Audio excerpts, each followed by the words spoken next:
Hello everyone, welcome back to मैथन। RRC group D previous year question series चल रहा है। ये अलजेब्रा का प्रीवियस ईयर का क्वेश्चन चल रहा है। आरआरसी ग्रुप डी चेन्नई 2007 में पूछे गए थे।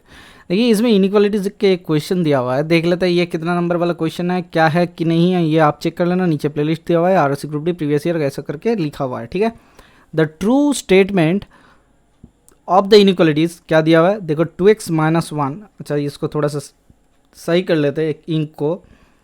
अच्छा, देखो क्या दिया हुआ है आपको, 2x - 1 ग्रेटर देन 7 दिया हुआ है। ठीक है, ध्यान लगाओ।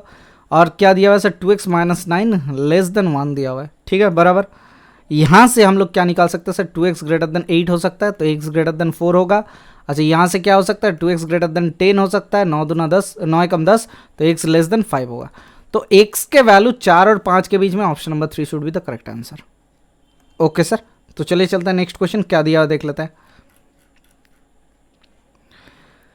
इफ 3p - q, ये Chennai RRB group D exam के क्वेश्चन है। देख लेते हैं क्या दिया हुआ है। देख लो sir, if 3p - q less than 4 है, p - 3q लेस देन 5 है, देन क्या निकालना है सर, p - q के वैल्यू निकालना है। तो बहुत ही बेहतरीन सा सवाल है, कैसे निकाले सर। देखो एक चीज़ हम लोग समझते हैं, 3p - q लेस देन 4 दिया हुआ है and p - 3q less than 5 दिया हुआ है। ठीक है, इन दोनों को अगर जोड़ लेते हैं तब भी क्या हो जाएगा सर, 4p - 4q हमेशा लेस देन क्या हो जाएगा, 9 के बराबर हो जाएगा। तो p - q लेस देन 9/4 बन जाएगा। हाँ सर, तो option number 3 should be the correct answer.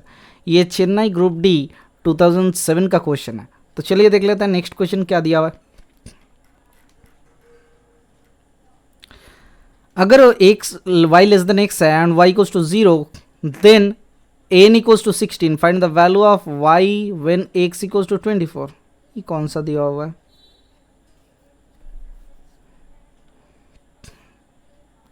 y less than x दिया हुआ, when n equals to 16, y less than x दिया हुआ एंड y इक्वल्स टू 0। अच्छा, इसमें इस क्वेश्चन में थोड़ा सा डेटा का अभाव है। ठीक है, x equals to 16 when x equals to 16। अच्छा ठीक है ठीक है ठीक है, ये x हो जाएगा तो ख़त्म कहानी। देखो y के वैल्यू x से छोटा है। ठीक है, तो हम लोग पकड़ लेते हैं y बराबर kx पकड़ लेते हैं। हाँ सर, वो x का वैल्यू जब 16 है तो y के वैल्यू क्या दिया हुआ है सर, y के वैल्यू 0 नहीं होना चाहिए, इसमें कुछ वैल्यू आना चाहिए। ये थोड़ा सा गलत है, ये थोड़ा सा गलत है। इस क्वेश्चन को हम लोग रख देते हैं, नेक्स्ट क्वेश्चन को देखते हैं। ठीक है,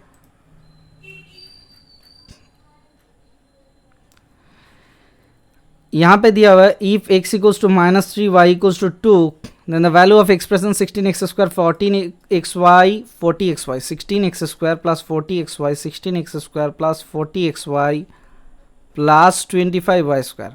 किसके दिमाग में आ रहा है कि इसको फॉर्मूला से पुट करो? नहीं सर, ये बेसिक सा है, हम लोग समझते हैं, बेसिक से समझते हैं। तो इसको लिख सकते हैं 4x का whole square plus 2 into 4x, 4 दूना 8 हो रहा है, तो 8 5 40 इंटू 5y प्लस 5y के होल स्क्वायर लिख सकते हैं। हाँ सर, तो यहाँ से लिख सकते हैं ये 4x प्लस 5y के होल स्क्वायर बन गए। हाँ, x का वैल्यू -3 वैल्यू पुट करो, 4 3 12, y के वैल्यू 2 10, इसका होल स्क्वायर, तो -2 का होल स्क्वायर बराबर कितना आना चाहिए, 4 आना चाहिए। Option number 4 should be the correct answer. ये आरआरसी हाजीपुर ग्रुप डी 2008 का क्वेश्चन। तो चलिए देखते हैं नेक्स्ट क्वेश्चन क्या दिया हुआ है। देखो, if x - 16 - x upon x equals to 22 upon 10, then the value of x। अब देखो सर, 16/x माइनस x/x बराबर 1 इक्वल्स टू 22/10 लिख सकते हैं। हाँ सर, 2 11 22, 2 5 10।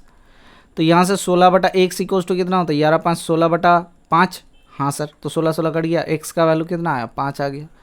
ये भी कोई क्वेश्चन हुआ? ये तो नॉर्मली अलजेब्रा का एकदम कैलकुलेशन वाला क्वेश्चन था। हाँ सर, कैलकुलेशन वाला ही था। ये आरआरसी हाजीपुर 2008 में पूछे गए थे। तो थोड़ा सा हम लोग समझते हैं दूसरे क्वेश्चन क्या दिया हुआ है। नेक्स्ट क्वेश्चन देख लेते हैं। If x - y equals to 6 है, xy इक्वल्स टू 1 है, find the value of x - y का whole cube from the alternative given below. तो x³ - y³ के वैल्यू, x - y के होल क्यूब नहीं, x³ - y³ के वैल्यू निकालने के लिए बोला गया। तो x³ - y³ बराबर क्या होता है सर, x - y का होल क्यूब प्लस 3xy गुना x - y होता है। तो 6 6 36 से 216, माइन प्लस 3 इंटू 6, 6×3 = 18, तो 16 और 18 कितना होता है सर 32 दूना 34, तो 234 बन गया, ख़त्म कहानी। Option number 3 is the correct answer.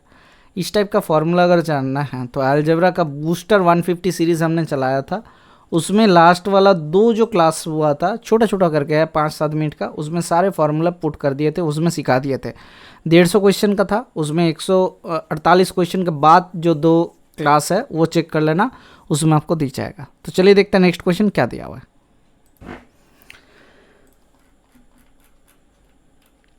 देखो एक एक्सप्रेशन दिया हुआ है a³ + b³ + c³ - 3abc, ये एक फार्मूला होता है। इसका फार्मूला क्या होता है इस एक्सप्रेशन का हम लोग जानते हैं, a³ + b³ + c³ - 3abc बराबर a + b + c into a² + b² + c² -ab -bc -ca। देखो यहाँ पे खाली ऑप्शन नंबर 2 दिख रहा है जो फार्मूला के साथ जा रहा है। ये फार्मूला आपको इवैल्यूएशन सीखना पड़ेगा, ठीक है, आप ज़रूर सीख लीजिएगा। ये आपका फार्मूला दिया हुआ रहता है, ये कहाँ से आता है कैसे आता है ये मैं आपको अलजेब्रा में पूरा जब क्लास लूँगा थ्योरी एकदम डिटेल्स में तब जाके इसको दिखा दूँगा, ठीक है। देखो अलजेब्रा का फंडा क्या होता है, कभी कभी डायरेक्टली आपको फार्मूला से पूछ लिया जाता है कि फार्मूला से डायरेक्ट उठा के क्या होता है या फिर क्या नहीं हो सकता है। ओके, तो चलिए चलता है नेक्स्ट क्वेश्चन क्या दिया हुआ है। On factorisation of 9x² - 22y + 8y² we will get, ये क्या हो जाता है सर 3x इसका होल स्क्वायर। देखो 3 दूना 3, इधर देखो ध्यान लगाओ, ये फैक्टराइज करना है 9 8 72, ठीक है 72, तो इसको कितना होता है सर 18 चौके 72 लिख सकते हैं सर। हाँ sir 9x² - 18xy plus -4xy, sorry -4xy plus 8y²। यहाँ से लिख सकते हैं 9x कॉमन ले लेंगे तो x - 2y -4 कॉमन ले लेंगे तो अच्छा यहाँ से x करना तो 4y कॉमन ले लेते तो कितना आ जाएगा सर x - 2y, तो यहाँ से x - 2y हो जाएगा एक फैक्टर, दूसरा फैक्टर आता है 9x - 4y, तो हटाओ हिसाब लगाओ कहाँ है sir 9x - 4y x - 2y, option number 2 is the correct answer. Okay sir, तो चलिए देखते हैं नेक्स्ट क्वेश्चन क्या दिया हुआ है। बहुत ही बढ़िया सा सवाल था। एक सिंप्लीफिकेशन दिया हुआ है जो कि आरआरसी हाजीपुर ग्रुप डी 2008 में पूछे गए थे। एक सिंप्लीफिकेशन यहाँ से निकालने का तरीका क्या होता है, इसको डिवाइड करो या फिर किसी भी तरीके से इसको निकालो। ये x का वैल्यू अगर कुछ भी रखते हो तब जाके ये दिक्कत दे देगा। आप 2x - 5 से इसको डिवीजन करने का कोशिश करता है, 2x⁴ plus x³ -27x² plus 36x -15। इसका जो डिवीज़र है यहाँ पे लिख लेता है, डिविडेंड क्या हो जाएगा देख लेता है। 2x - 5 से डिवाइड करो तो 2x² से गुना करते हैं। अच्छा इसको ऊपर लिखता है, ठीक है ध्यान लगाओ x², अच्छा ठीक है x², अच्छा x³ होगा, सॉरी खाली x³ होगा। हम 2 टर्म चेक करेंगे गुरुजी, कैसे 2 टर्म, देखो ये x³ वाला 2 टर्म आ गया, 2x³ नहीं होगा, x³ होता है तो 2x⁴ - 5x³, तो इसको माइनस करेंगे तो हटेगा, तो कितना आता है 6x³ - 27x²। 6x³ आने के लिए सर 3x² से गुना करना पड़ेगा, प्लस 3x² गुना होगा, तो कौन सा वाला ऑप्शन है, option number 1 should be the correct answer. हमें करने का कोई ज़रूरत नहीं है, आप पूरा डिवीजन अगर कर सकते हो तो कर लेना, करके मुझे बताना कि आंसर आपका कितना आ रहा है, क्या यही आ रहा है या फिर कोई दूसरा आपका आंसर आता है, ठीक है। ये हो जाएगा x³ + 3x² -6x + 3, ये आ जाएगा। कैसे चेक किया हमने, पहले x³ देखा, हाँ सर x³ देख लिया, उसके बाद हमने क्या चेक किया कि दूसरा वाला टर्म देख लेते, x³ तो 2 में था, इसमें भी था x³, इसमें भी था x³, खाली दूसरे में चेक कर लिए क्या sir 3x² and 5x² check कर लिए, खत्म कहानी। तो चलते हैं नेक्स्ट क्वेश्चन, देखो क्या दिया हुआ है।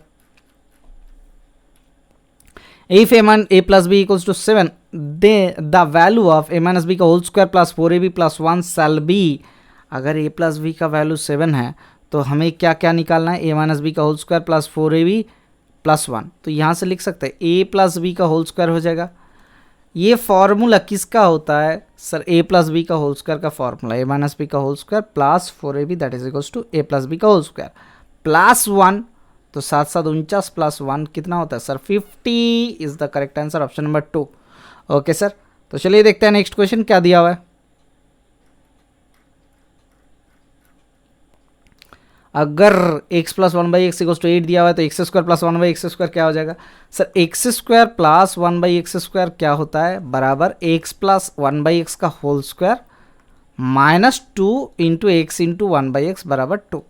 तो x minus x plus one by x का होल स्क्वायर मतलब 8 स्क्वायर, 8 8 64 माइनस 2 बराबर 62 आ जाता है।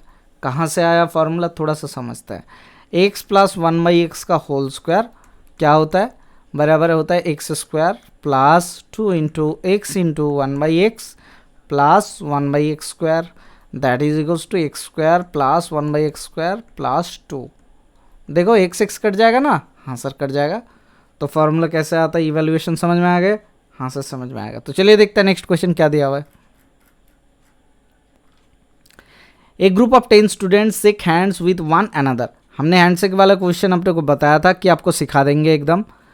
आज ये हैंडशेक वाला क्वेश्चन समझने का कोशिश करते हैं। The number of handshakes will be, मतलब आप अगर किसी और के साथ हैंडशेक कर रहे हो मतलब 2 जने लगेंगे हैंडशेक करने के लिए, हाँ सर।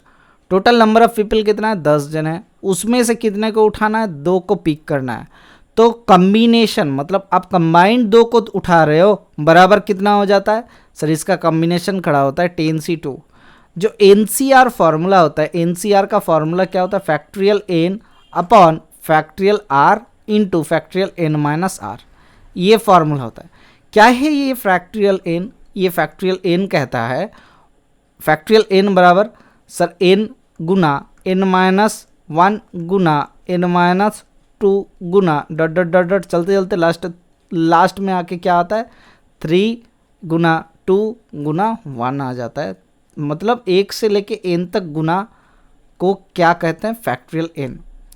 तो sir factorial n factorial r इस फॉर्मूला में अगर बिठाते हैं तो 10c2 क्या निकलता है सर, 10 फैक्ट्रियल अपॉन 2 फैक्ट्रियल गुना 8 फैक्ट्रियल। क्या हम इस 10 फैक्ट्रियल को लिख सकते हैं 10 गुना 9 गुना 8 फैक्ट्रियल, हाँ सर लिख सकते हैं। क्यों, क्योंकि 8 फैक्ट्रियल क्या होता है 8 9 8 7 6 5 4 3 2 1 इसका गुना। तो अपॉन आपका क्या आ गया,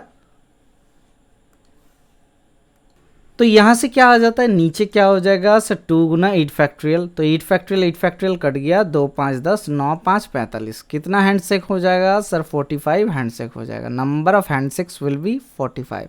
अगर 5 जन में से अगर हैंडशेक करते हो तो 2 ही होगा, तो 5c2 हो जाएगा। ये होता है आपका format.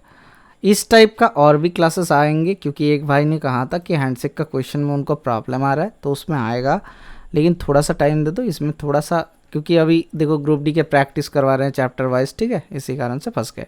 The missing term which makes the following perfect, क्या दिया हुआ है 16a स्क्वायर माइनस कुछ दिया हुआ है प्लस 9b स्क्वायर। तो मिसिंग टर्म क्या हो जाएगा, इसको होल स्क्वायर बनाने के लिए मेक ए परफेक्ट स्क्वायर, तो 4a का होल स्क्वायर माइनस 2 गुना 4a आया प्लस 3b का whole square plus into 3b होना चाहिए था, 4 3 12 दूना 24 ab आना चाहिए था। Option number 4 should be the correct answer. ठीक है, आपने कुछ समझा या फिर कुछ नहीं समझा, समझ गए? तो चलिए देखते हैं नेक्स्ट क्वेश्चन क्या दिया हुआ। The missing term which makes the following a perfect square. देखो 4a का होल स्क्वायर, तो 2a का होल स्क्वायर लिख सकते हैं, हाँ सर, प्लस 2 इंटू 2a, 2 दूना 4 हो गया, 4 3 12 गुना 3b प्लस क्या होना चाहिए था 3b का whole square, that calls 9b square. Option number 3 is the correct answer. इसमें कौन सा वाला स्क्वायर है, 9b तो स्क्वायर नहीं है, तो 3b स्क्वायर ये भी स्क्वायर नहीं है, तो यही दिख रहा है स्क्वायर, ये पहले ही 1 सेकंड में मार्क कर देना चाहिए था। तो चलिए देखते हैं नेक्स्ट क्वेश्चन क्या दिया हुआ है। What will be added to make the following perfect square. ध्यान लगाते हैं, देखो क्या ऐड करना है। तो 3x का होल स्क्वायर दिया हुआ है पहले, minus 2 into 3x into 1 plus 1 square. तो क्या ऐड करना है, हमें इसके साथ 1 ऐड करना है, ठीक है, हमें इसके साथ 1 ऐड करना है। तो चलिए देखते हैं नेक्स्ट क्वेश्चन क्या दिया हुआ है। What should be added to the following to make the perfect square, किसके साथ sir 3m square plus 16m plus 16, इसके साथ क्या जोड़ा जाए, तो 3m का होल स्क्वायर, इधर 4 का होल स्क्वायर है, तो प्लस 2 इंटू 3m गुना 4 अगर करेंगे तो परफेक्ट स्क्वायर आ जाएगा, तो 4 3 12 दूना 24, तो 24m है। हमें क्या करना है, क्या जोड़ना है या फिर क्या नहीं जोड़ना है समझते हैं। ये थोड़े ना जोड़ सकते हैं, नहीं सर। तो इसको अगर 2 इंटू, अगर हम लोग थोड़ा सा समझते कि इसमें 3m² तो था, क्या किसी भी तरीके से रूट बन रहा है? नहीं सर, नहीं बन रहा है, तो ये थोड़ा सा गलत हो जा रहा है। तो ये क्या है सर, 4m² होना चाहिए था, किसी भी हालत में 4m² होना चाहिए था। That is equal to 2m² whole square plus 2 into 2m into 4, 4 चौके 16 आ गया, प्लस 4 का होल स्क्वायर। तो इसमें m² जोड़ना पड़ेगा। Option number 1 should be the correct answer. हम उल्टे तरफ चल जा रहे थे लेकिन ये दिख गया, इसीलिए सही हो गया। ठीक है, तो चलिए देखते हैं नेक्स्ट क्वेश्चन क्या दिया हुआ है। The missing term which makes the following is perfect square. देखो सर, 6 छक्के 36 होता है, 6 का होल स्क्वायर माइनस 2 इंटू 6, ये प्लस था, 6 दूना 12 हो गया, 12 से कितना होता है, 12 चौके 48 होता है, तो 4p, तो 4p का होल स्क्वायर मतलब 16p² आएगा आपका आंसर में। Option number 2 is the correct answer. ये आरएससी ग्रुप डी 2012 में पूछे गए थे हाजीपुर में। ठीक है, समझ में आ गए या फिर कोई दिक्कत है? आशा करते कोई दिक्कत नहीं है। तो चलिए देखते हैं नेक्स्ट क्वेश्चन क्या दिया हुआ है। The missing term which makes the following a perfect square is, तो क्या दिया हुआ है सर, 81x², 81x² मतलब 9x का होल स्क्वायर हो गया, माइनस 2 इंटू 9x, 9 दूना 18, सर 18 से कितना होता है सर, 18 चौके 72 होता है, तो इंटू 4y प्लस 4y का होल स्क्वायर हो जाएगा, 4 चौके 16y² आ जाएगा। Option number 1। ओके सर, तो चलिए देखते हैं नेक्स्ट क्वेश्चन क्या दिया हुआ है। If 16a plus 16b equals to 48 है, मतलब a plus b equals to 16 थी 48। ठीक है, तो यहाँ पे average, what is the average of a and b, तो average of a and b क्या हो जाएगा, a plus b upon 2 that is equals to 1.5 आ जाएगा, 1.5 आ जाएगा। Option number 1 should be the correct answer. ठीक है, तो चलिए देखते हैं नेक्स्ट क्वेश्चन क्या दिया हुआ है। अगर x upon y equals to 1/3 है, x upon y equals to 1/3 है, तो x का वैल्यू 1 पकड़ ले। अच्छा, नहीं, ज़रूरत नहीं है। देखो सर, इस इक्वेशन को थोड़ा सा हटा के लिखते हैं, थोड़ा सा समझा के लिखते हैं। y² कॉमन ले लेते तो कितना आता है, x अपॉन वाई का whole square plus 1 upon x upon y का होल स्क्वायर माइनस 1, तो कितना हो जाएगा, 1/3 का होल स्क्वायर मतलब 1/9 plus 1 upon 1/9 minus 1 that is equals to 10 upon -8, तो 2 चौके 8, 2 5 10, तो -5/4। Option number 3 should be the correct answer. गुरुजी ठीक है, समझ में आ गए। तो चलिए देखते हैं नेक्स्ट क्वेश्चन क्या दिया हुआ है। x equals to y to the power a, x equals to y to the power a and y equals to z to the power b, z equals to x to the power c, तो हमें a b c के ratio क्या मिल जाएगा sir, x equals to y to the power a, तो y के जगह पे हम लोग z लिख लेते हैं, तो z to the power b के whole to the power a that is equals to z to the power a b, z के वैल्यू होता है x to the power c that in ऊपर a b, तो इसके value क्या हो जाएगा, x to the power a b c, तो पावर x के पावर पहले a था, वहां से लेके डिराइव करके यहाँ तक आ चुके, तो a b c के वैल्यू कितना आया, option number 4 1 is the correct answer. तो चलिए देखते हैं नेक्स्ट क्वेश्चन क्या दिया हुआ है। अगर a and b whole number such that a to the power b equals to 121, तो sir a to the power b equals to 121 मतलब कितना होता है सर, 11 का होल स्क्वायर, तो यहाँ से दिख रहा है a बराबर 11 b बराबर 2, होल नंबर्स बोला गया ना, तो यहाँ से क्या हो जाएगा 11 माइनस 1 इसका whole to the power 2 plus 1 बराबर कितना आता है सर, ये आता है 10 टू द पावर 3 मतलब 1000 आ जाएगा आपका आंसर। कहाँ है ऑप्शन, ऑप्शन नंबर सी देखो, 3 देखो, ये कोलकाता आरएससी ग्रुप डी 2013 में पूछे गए थे। तो चलिए देखते हैं नेक्स्ट क्वेश्चन क्या दिया हुआ है। ठीक है, कोई दिक्कत, आशा करते कोई दिक्कत नहीं है। अगर ये आरआरसी हाजीपुर ग्रुप डी 2013 का क्वेश्चन है, if b by a equals to 0.25, तो b बटा a बराबर 0.25 मतलब 25/100 बराबर 1/4, तो b का वैल्यू हम लोग 1 ले सकते हैं, a का वैल्यू हम लोग 4 ले सकते हैं, हाँ क्योंकि रेशियो में दिया हुआ है। तो सर 2a बराबर कितना आता है sir, 2 into 4 minus 1 upon 2 into 4 plus 1 plus 2/9 दिया हुआ है, तो 4 दूना 8 माइनस 1 मतलब 7/4 दूना 8 माइनस 1 मतलब 9, तो बराबर 2/9, तो इसको जोड़ते हैं तो कितना आता है 9/9 बराबर कितना आ गया 1 आ गया। Option number 3 is the correct answer. तो चलिए देखते हैं नेक्स्ट क्वेश्चन क्या दिया हुआ है। If root under 1 plus 25 upon 144 25 upon 144 equals to 1 plus x upon 12 दिया हुआ है, तो बराबर एक चीज़ बताओ, 144 के साथ 125 जोड़ेंगे तो कितना आ जाएगा सर? रूट अंडर ये आ जाता है सर, नीचे तो 144 हो गया, ऊपर आता है सर 169, 169 तो 1 + x/12, तो x का वैल्यू कितना आ जा रहा है सर? देखते ही पता चल जा रहा है, ये 13/12 है। हाँ सर, बराबर 1 + x/12, तो यहाँ से x का वैल्यू आ जाएगा 1। कहाँ है? ऑप्शन नंबर 1 देखो दिया हुआ है। ठीक है, ये हिसाब लगा लेना आप खुद से। बहुत ही बेहतरीन सा सवाल था, बहुत ही आसान सा सवाल था। चलिए देखते हैं नेक्स्ट क्वेश्चन क्या दिया हुआ है। If 2x + 3y equals to 29, देखो sir 2x + 3y equals to 29 दिया हुआ है, and x equals to x + 3 y equals to y equals to x + 3 दिया हुआ है, x + 3, तो y के वैल्यू इसमें पुट कर देते हैं। हाँ सर, तो 2x + 3x + 3 × 9 बराबर 29, तो 5x इक्वल्स टू आता है 20, तो यहाँ से x इक्वल्स टू आता है 5 × 20, तो 4 आ गया x का वैल्यू। कहाँ है option number 1 is the correct answer. तो चलिए देखते हैं नेक्स्ट क्वेश्चन क्या दिया हुआ है। What is the distance between P74 and Q31? ठीक है, Q31, इन दोनों के बीच का डिस्टेंस क्या हो जाता है सर? इन दोनों का बीच का डिस्टेंस हो जाएगा sir root under x2 - x1 इसका whole square plus y2 - y1 इसका होल स्क्वायर। ठीक है, तो समझते हैं रूट अंडर x2 बराबर कितना है? 3 है।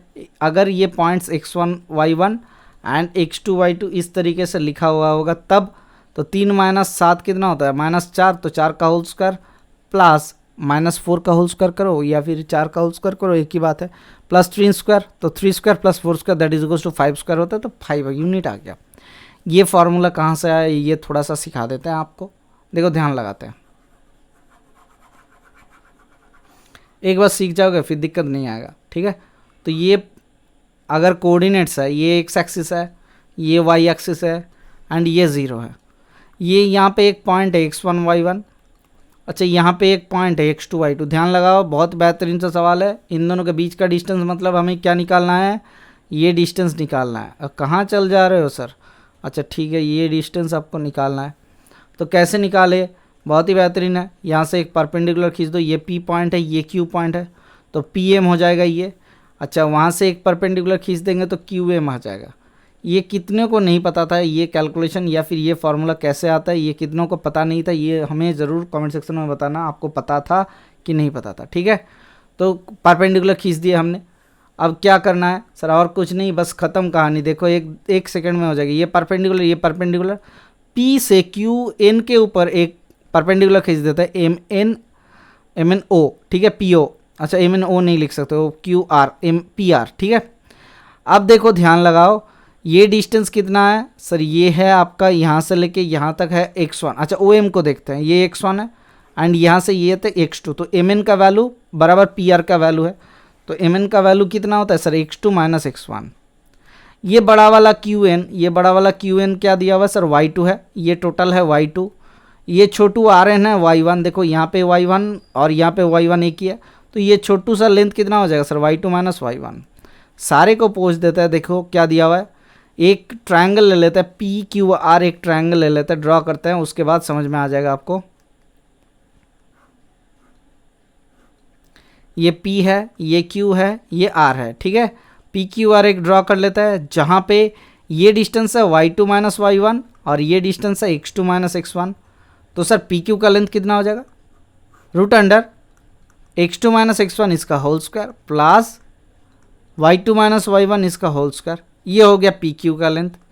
ये हो जाता है पाइथागोरस ट्रिपलेट से हम लोगों का ये प्रूफ आ जाता है। ठीक है, ये कोई दिक्कत वाला काम नहीं था, बहुत ही आसान सा सवाल था। तो चलते हैं नेक्स्ट क्वेश्चन देखते हैं क्या दिया हुआ है। ठीक है, कोई दिक्कत आशा करते नहीं है। तो चलो, लिखा हुआ है find the value of K for which, जिसके कारण से आपको क्या निकालना है? The line 3x + 5x + 3y + 2 = 0 and 3x - ky + 6 = 0 are perpendicular. अब बताओ एक चीज़, दो लाइंस परपेंडिकुलर होता है तो स्लोप ऑफ द लाइंस के मल्टीप्लिकेशन क्या होता है? m1 m2 = -1। अब समझते हैं m1 क्या होता है, m2 क्या होता है। किसी लाइन को अगर y = mx + c के अनुपात से हिसाब से लिखा जाए तो m को कहा जाता है स्लोप ऑफ द लाइन। जबकि कोई लाइन x एक्सिस के साथ, पॉजिटिव x एक्सिस के साथ एंटी क्लॉकवाइज जो एंगल क्रिएट करता है उसे कहा जाता है थीटा। उसी टैन थीटा को कहा जाता है slope of the line that is equals to m. अगर परपेंडिकुलर हुआ तो ये एक थीटा है और दूसरा क्या हो जाएगा सर 90 प्लस थीटा। तो इसीलिए टैन थीटा गुना टैन 90 प्लस थीटा क्या हो जाता है सर, ये भी हो जाता है cot theta minus cot theta. तो इसीलिए टैन थीटा गुना कॉट थीटा -1 होता है। क्यों m1 m2 -1 होता है ये भी समझा दिया आपको। अब समझते हैं क्वेश्चन को, ठीक है। पहला क्वेश्चन से देखो y इक्वल्स टू कितना आता है -5/3 x -2/3। हमने 3 से डिवाइड किया और y को उधर लेके चल गए तो ये आ गया।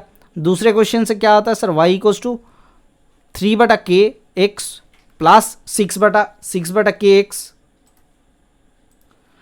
अच्छा ठीक है, दोनों का आ गया। तो इसका कितना होता है सर 3/k, अच्छा, और 6/k। k क्यों होता है सर, y को इधर लेके आओगे प्लस हो जाएगा, इसी कारण से k से डिवाइड कर दिया। इनका मल्टीप्लिकेशन m1 क्या होता है सर -5/3, मतलब मल्टीप्लिकेशन नहीं स्लोप। इसका स्लोप कितना होता है m2 इक्वल्स टू 3/k। हमें क्या मालूम है सर m1 गुना m2 क्या होता है सर -1। तो 5/-5/3 गुना 3/k अनुपात क्या होना चाहिए 1 के बराबर होना चाहिए, -1 के बराबर। कट गया, k के वैल्यू 5 आ गया। देखो option number 3 is the correct answer. ठीक है, इस तरीके से हम लोग समझ सकते हैं दो लाइन का परपेंडिकुलर क्या होता है क्या नहीं होता ये समझ सकते हैं। चलिए देखते हैं नेक्स्ट क्वेश्चन क्या दिया हुआ है।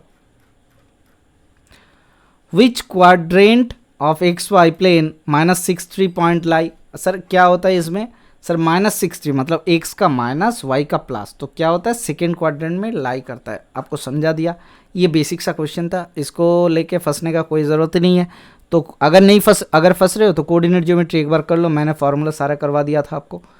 The distance between 2 points 0, 5, 0, -5 and x0 इसके बीच 13 यूनिट है। कैसे निकलेगा सर, बहुत ही बेहतरीन सा सवाल है। √x2 - x1 मतलब x - 0 का whole square plus y2 - y1 मतलब 0 - 5 मतलब 5 का होल स्क्वायर बराबर कितना आता 13। तो x² प्लस 25 इक्वल्स टू 13 13 169। तो x² इक्वल्स टू कितना होता है, इससे 25 हटाओगे तो कितना आ जाएगा सर 144। तो x इक्वल्स टू कितना आ जाएगा सर ±12। क्योंकि x एक पॉइंट है तो प्लस भी हो सकता है माइनस भी हो सकता है, क्वाड्रेंट है तो इसी कारण से हम लोग प्लस माइनस ही लेंगे। खाली +12 दिया हुआ रहता है कभी कभी फंसाने के लिए, वो नहीं लेंगे। चलिए देखते हैं नेक्स्ट क्वेश्चन क्या दिया हुआ है। देखो अभी बताया था कि स्लोप क्या होता है, सो जो कि पॉजिटिव एक्स एक्सिस के साथ जो एंगल करता है एंटी क्लॉकवाइज उसे थीटा कहा जाता है।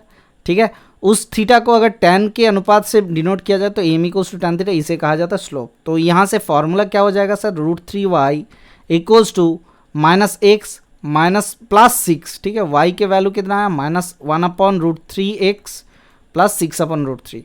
तो कंपेयर करते हैं किसके साथ, y equals to mx + c के साथ कंपेयर करते हैं तो क्या आ जाता है सर m के वैल्यू आता है -1/√3। सर m का वैल्यू मतलब tan थीटा बराबर -1/√3 आ रहा है। सर √3 1/√3 कितना में होता है सर 30 डिग्री में होता है, ध्यान लगाओ 1/√3 कितने में होता है 30 डिग्री में होता है। तो -1/√3 किस में हो जाएगा सर 180 - 30 मतलब सेकेंड क्वाड्रेंट में कर देंगे तो खत्म। तो 150 डिग्री में -1/√3 होता है। Option number B is the correct answer, 4 is the correct answer sorry. तो चलिए देखते हैं नेक्स्ट क्वेश्चन क्या दिया हुआ है। ये आपका होमवर्क है, देख लो, इसको करना, करके कमेंट सेक्शन में ज़रूर बताना। ओके सर, आज के लिए बस नहीं रखते हैं। Thank you, bye bye, stay tuned for the next class.